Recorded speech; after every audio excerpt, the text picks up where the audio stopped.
As we continue to look at the Bible through the lens of archaeology, we last saw the evidence for Samson, Samuel, David, and Solomon, and next we will see the evidence for Jeroboam, Elisha, Hezekiah, and Jeremiah. We will begin in northern Israel in Dan.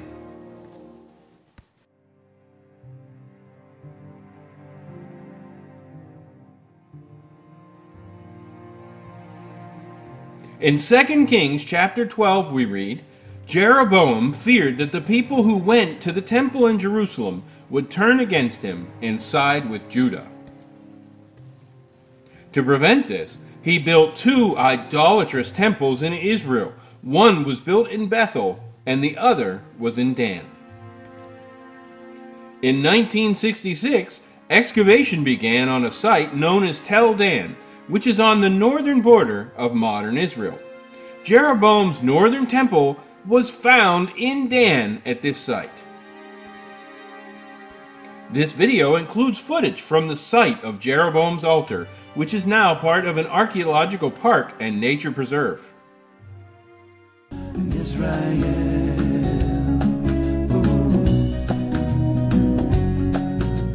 in Israel.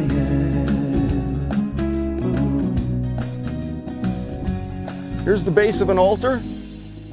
This we would expect, or archaeologists interpret this as Jeroboam the First's altar. Later, we're going to have 3 other kings in the north who are, I'm sorry, 2 other kings in the north who are big builders, Ahab and Jeroboam II. Ahab will put in these steps. So Jeroboam I puts in an altar and an open-air high place. Ahab puts in the steps and enlarges the altar. Jeroboam II also expands this cult site. So here we have large frame representing the altar that's put in after Jeroboam I. Look, we have steps leading up to the altar. Probably go up yet again. We have a walkway around it.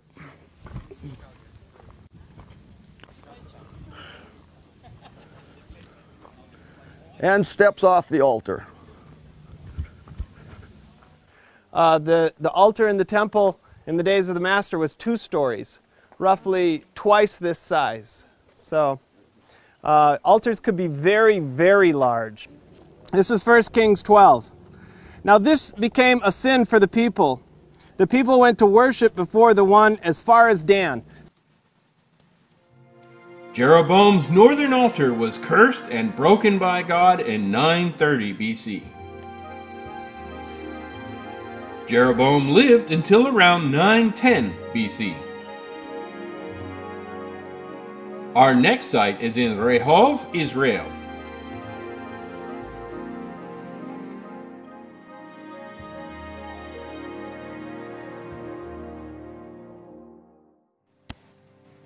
In 2 Kings, Elisha gave instructions for Jehu, son of Nimshi, to be anointed king of Israel.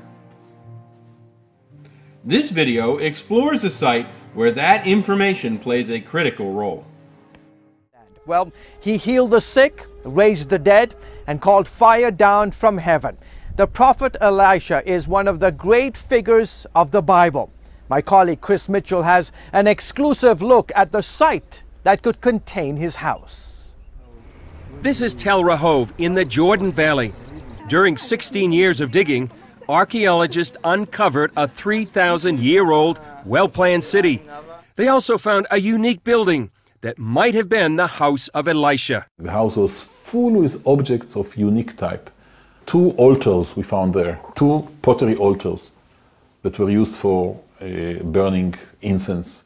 Lead archaeologist Ami Mazar also points out the difference in the structure of the house. Normally houses have one entrance leading into a large space with rooms all around. This house was divided into 2 wings. The 2 wings were connected to one another through the back room. And each one of the wings had an opening towards the street. Outside the room were incense altars, maybe used to make an offering to God, before entering to hear the prophet's message. During the excavation, archaeologists discovered this special room inside the house with a table and a bench inside. They also discovered a pottery shard with the name Elisha on it, dated to the 9th century, which leads some to believe this was the room of the prophet Elisha. We found an ink inscription written in red ink on pottery. It's broken, unfortunately, but we reconstruct the name as Elisha. Elisha was born about 7 miles from Tel Rehov and Avel Mahola, and went throughout the kingdom of Israel, from Jericho to Samaria to Shunam. I cannot say for sure that this particular Elisha that we found is the biblical Elisha. You know, it's very difficult to say. But it's very tempting because it's exactly the period when Elisha acted, the second half of the 9th century BC. Elisha, the prophet, was known for telling the widow to borrow empty pots, fill them with a tiny cruse of oil, and sell them to pay her creditors, raising the Shunammite son from the dead, and instructing the Syrian army commander Naaman to wash in the Jordan River 7 times to be healed of leprosy. Archaeologist Stephen Fawn calls the evidence compelling. With only 6 other people by the name of Elisha known in that time for a couple of centuries on either side, we can somehow believe that either there was just the luck that this holy man was also by the name of Elisha, or this was Elisha the prophet himself. Another discovery pointing to Elisha is the discovery of 2 different inscriptions mentioning the family of Nimshi. Remember, it was Elijah that was told to anoint Jehu, the son of Nimshi, to be king. He passed that on to Elisha, who sent out one of his disciples to finally do the anointing. Many archaeologists shy away from drawing conclusions about the Bible, but some see it as a way of putting the pieces together. Archaeology is like a huge puzzle. You know, we add information from one excavation, a second excavation, a third excavation, Chatzor, Megiddo, Tel Rehov, Bet She'an, Samaria, and together we bring it into a large picture, the large puzzle, trying to decipher the material culture of the Israelites.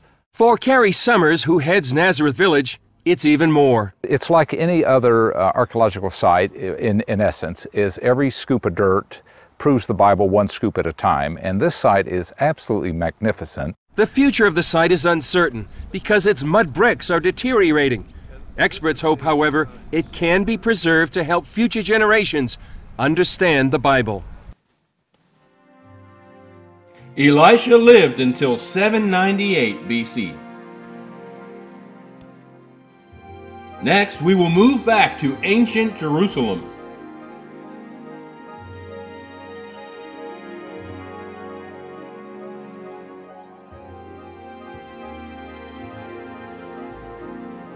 In 2 Kings and 2 Chronicles, it is recorded that Hezekiah made a pool and a conduit to bring the water of the Gihon spring into the city.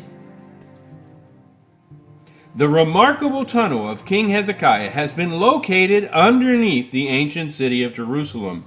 It was hewn into the bedrock to connect the Gihon spring to the Pool of Siloam.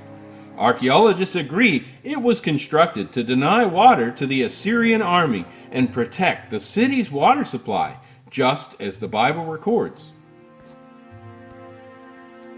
The tunnel was discovered by the American archaeologist Edward Robertson in 1838. Inside the tunnel, there was even an inscription in ancient Hebrew describing the 2 teams starting at either end and meeting in the middle. We will now take a virtual walkthrough tour of this historic tunnel. In my opinion, this is one of the most exciting experiences in all of Jerusalem. This tunnel was created by King Hezekiah about 2,700 years ago as part of the preparations for the Assyrian siege, and to this day it still conceals many secrets. In 1880, 2 youngsters were trudging through the water when suddenly one of them felt strange carvings on the wall. They brought a torch And discovered a rare Hebrew inscription dating Hezekiah's period. that begins as follows. The tunnel was carved through, and this was the way it was cut. We're out of the tunnel, and here we are in the Siloam pool. In ancient times, this pool looked completely different. Today, we have only just started uncovering the pool that existed here in the First Temple period. But in 2005, impressive parts of the Second Temple period Siloam pool were accidentally discovered. The city of David never ceases to surprise us. Hezekiah's tunnel was created around 715 BC. And Hezekiah lived until 686 BC. In and around ancient Jerusalem, many clay seals called bullae have been found. These clay seals, which were used to seal important documents, when burned, became fired like clay. When these seals are found by archaeologists in a controlled dig site, they become an undeniable confirmation for the officials that they represent. Of the many bullae in existence, these amazing names were found among them: King Ahaz, Baruch, Jeremiah scribe, and Zedekiah the son of Hananiah.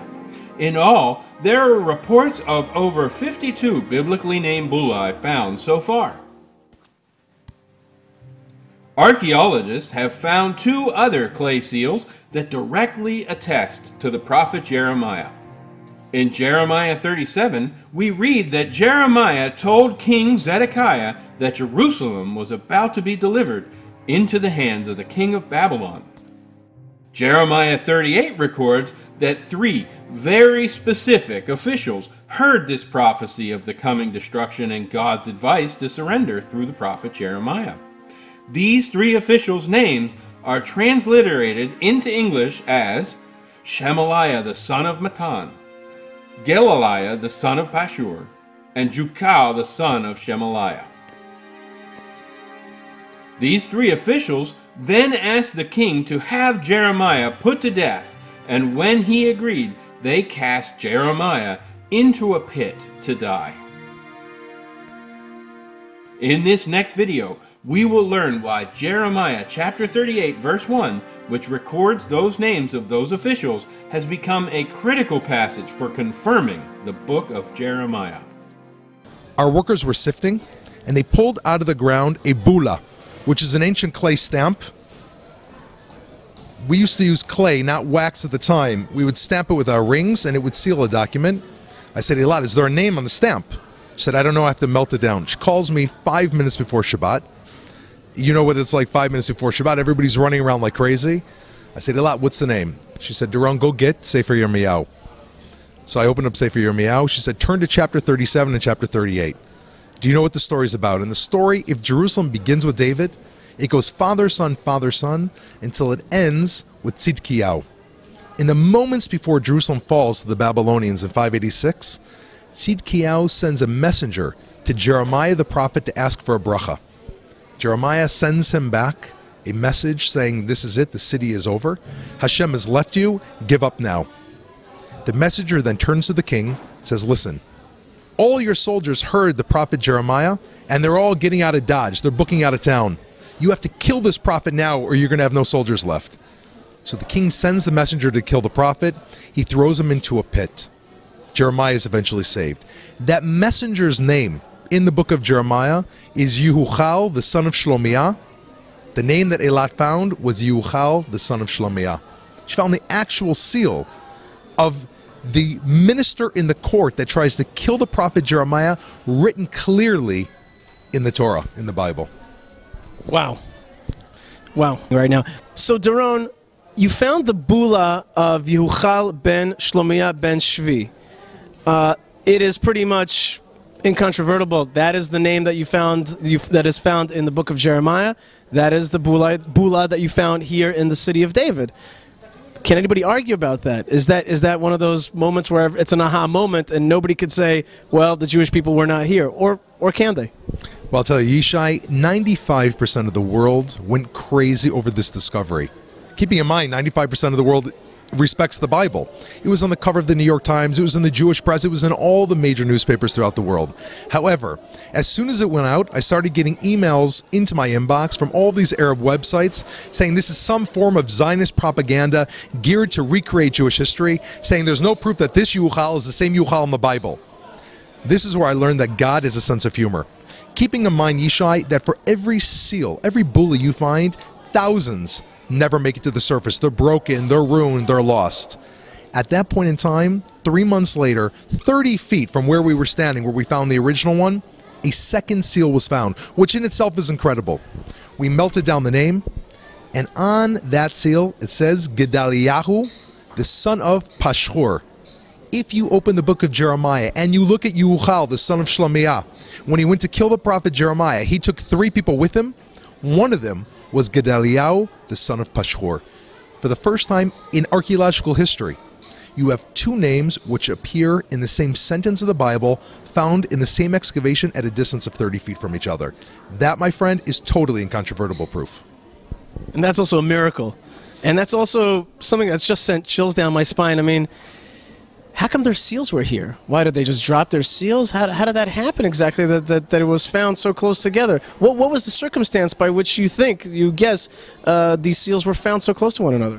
Well, you lead to the main point here, and that's an excellent question. Clearly, if we find 2 seals, which already shows that they're royal people of importance, with 2 names that made it into the big book, and both of these 2 people knew Jeremiah, clearly you are standing in a place that was used during the biblical period, that ministers and kings and government officials and prophets were walking through, and that is another great proof that this could be the palace of King David, and in any case, this was a major building from the First Temple period.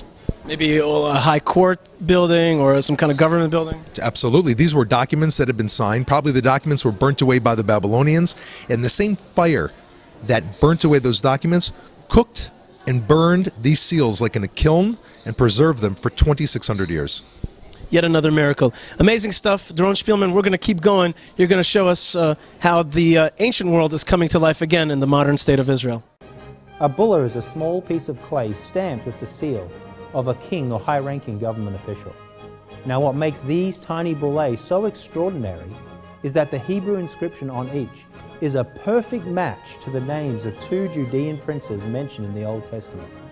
This bulla is inscribed with the name Gedaliahu, son of Pashhur, and this one reads Yehikel, son of Shelemiyahu, son of Shovi. Both of these men are named in Jeremiah 38 verse 1, and both were part of a cabal of government ministers that attempted to kill the prophet Jeremiah. Only 3 bullae with biblical personalities clearly inscribed on them have ever been discovered in controlled scientific excavations. 2 now currently reside in this auditorium. In fact, these 2 bullae have never been shown to the public until this exhibit, so you can understand why we're so excited to share these with the world. Another name from the book of Jeremiah also miraculously tests to its authenticity and comes from the very next chapter.